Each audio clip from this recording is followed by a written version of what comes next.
Era de nit. A l'horitzó s'albirava un fil de llum que a poc ho anava omplint tot. Era el primer matí després de moltes nits al Pol Nord.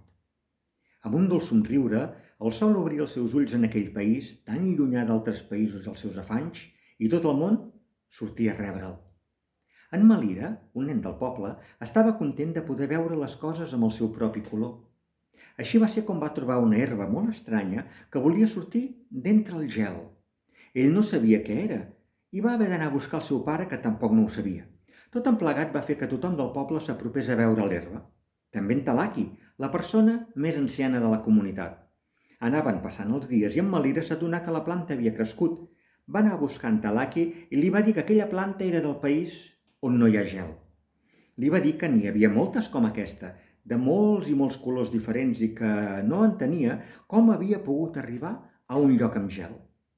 La flor que havia sortit de la planta es va començar a bellugar i amb veu molt fina els va dir que se sentia molt contenta de ser allí, però que també estava trista perquè les seves germanes estaven morint allà lluny. Allí els éssers humans ja no estimen les flors ni la natura, els va dir. Ho maten tot a canvi de diner. Per això sóc aquí, perquè vull viure. Altres flors també podran néixer i juntes resistirem i donarem color a aquest món blanc, absent d'egoisme. I què podem fer per ajudar-te? Preguntà en Malira. I la flor li contestà que el millor era continuar estimant la natura. En Malira avisà tot el poble. En aquell instant, aquell infant s'havia convertit en un home. Tenia una flama encesa al pit i amb ella lluitaria per defensar la vida.